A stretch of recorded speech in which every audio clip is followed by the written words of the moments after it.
The Oscar nominations have just been revealed, and Christopher Nolan's Oppenheimer has been nominated for 13 awards, including Best Actor, Best Director, and Best Motion Picture. It has already been sweeping in a lot of the ceremonies on the award circuit so far, and based on those wins and what it has been nominated for at the Oscars, we can get a good idea of what it has a chance of winning. So with the nominations now out, I'm going to be discussing what awards the film can win, and also the other films that I can see winning in all of the other categories. Before I get into it though, if you want to keep up to date on any of my future content surrounding Christopher Nolan and his future projects, then don't forget to support this upload by giving it a like rating, subscribing to the channel, and turning on your notifications. But without further ado, let's dive into the Oscar nominations for Christopher Nolan's Oppenheimer.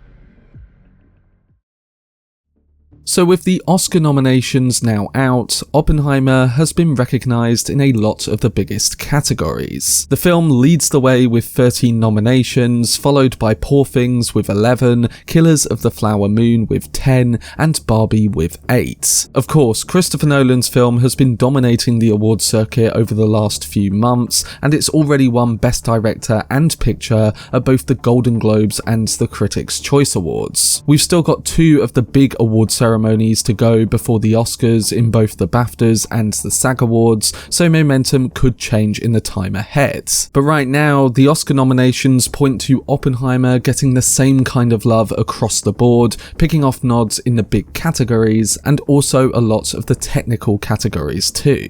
The 13 Oscars that Oppenheimer has been nominated for include Best Motion Picture, Best Director for Christopher Nolan, Best Actor for Cillian Murphy, Best Supporting Actor for Robert Downey Jr, Best Supporting Actress for Emily Blunt, Best Adapted Screenplay for Christopher Nolan, Best Production Design for Ruth de Jong, Best Cinematography for Hoyte van Hoytema, Best Sound for Richard King, Best Original Score for Ludwig Göransson, Best Film Editing for Jennifer Lame, Best Makeup and Hairstyling for Jamie Leigh McIntosh and Lusa Abel, and Best Costume Design for Ellen Morolnick. I don't think there were any snubs when it came to Oppenheimer's nominations, other than of course the visual effects category, which it apparently wasn't even longlisted for. That alone would have got it to the joint record of 14 nominations at the Academy Awards. But overall, it was a solid list of nods, and when it comes to a lot of the big categories, at this point it's hard to see Oppenheimer not being the favourite or the second favourite to win. Speaking of that, it's time to discuss what I think it will win,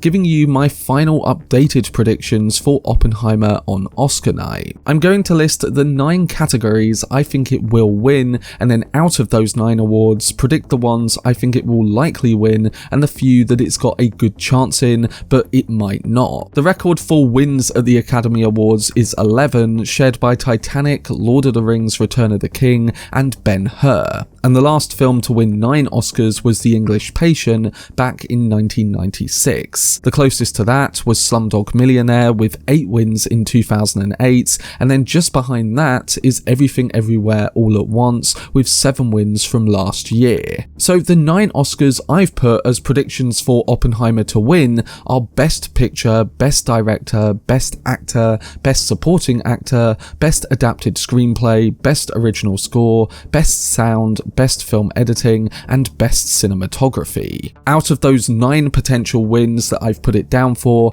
I think there are 7 that it's the hot favourite to win, and they are Best Picture, Best Director, Best Supporting Actor, Best Original Score, Best Sound, Best Film Editing, and Best Cinematography. It's pretty much dominating in these categories on the award circuit, and it's hard to imagine there being a big upset in those. Best Picture is probably the only one there that has a chance of going another way, as on the odd award show, Killers of the Flower Moon, Past Lives, Barbie, or The Holdovers are winning. But again, Oppenheimer has won double what second place Killers of the Flower Moon has won for Best Picture. So when it comes to those 7, I think it will most likely win. However, the 2 categories that I predict it to win are ones that are still unpredictable at this moment in time or are swaying in another direction. They are, yes, ones that Oppenheimer is leading the way in precursors, but ones where other nominees are gaining some momentum, making it much tighter. The 2 awards that I'm talking about are Best Actor and of course Best Adapted Screenplay. Starting with Actor, this is probably a 50-50 chance when it comes to Cillian Murphy picking up the award,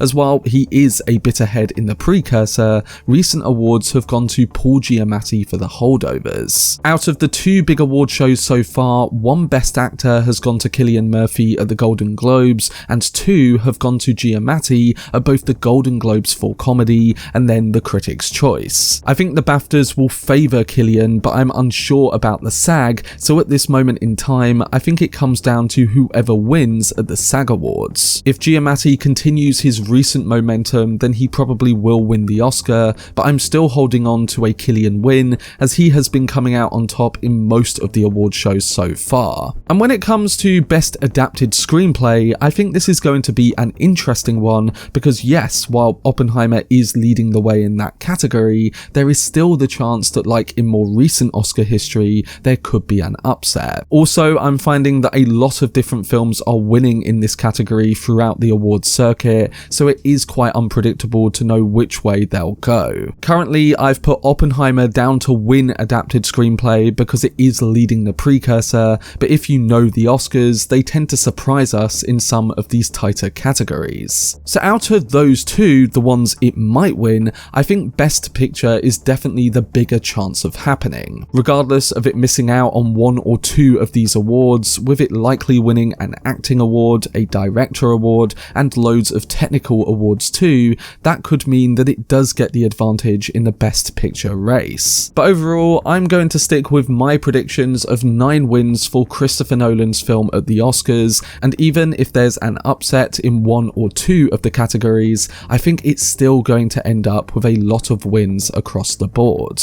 So now that I've broke down Oppenheimer's nominations and chances of winning in each of the categories, I thought I would also list my predictions for all of the other categories that it's either not nominated for or ones that it likely won't win for, even if it is in there. For Best Actress, I'm sticking with Lily Gladstone for Killers of the Flower Moon. Now, I know Emma Stone of Poor Things has picked off a few crucial wins lately, and the momentum is definitely in her favour, especially since Gladstone wasn't nominated at the BAFTAs. But Gladstone is still winning the precursor, and I think it will all come down to the SAG Awards for that final bit of momentum. To be honest, it could go either way, and while it's hard to deny that Emma Stone has built an advantage, I'm sticking with Gladstone to come out on top. For Best Supporting Actress, I've put Divine Joy Randolph from The Holdovers, and right now, I think that's pretty much locked that she'll win it based on the direction of the awards circuit. Original Screenplay is another one I've given to The Holdovers, as that has led the way throughout the entire precursor too.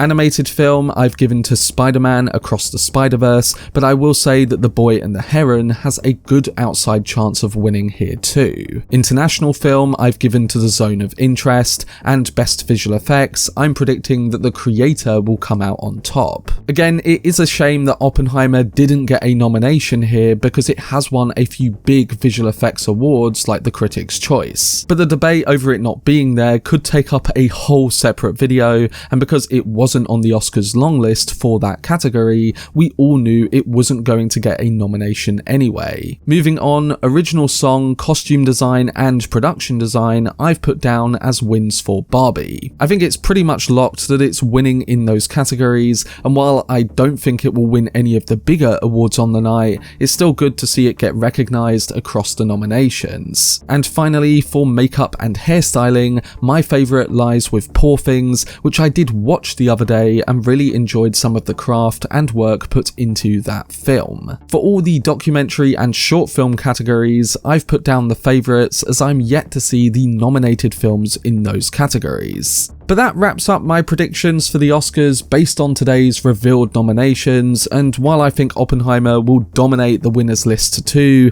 as you can see, I do think they will share some of the awards out to other films in all of the different categories.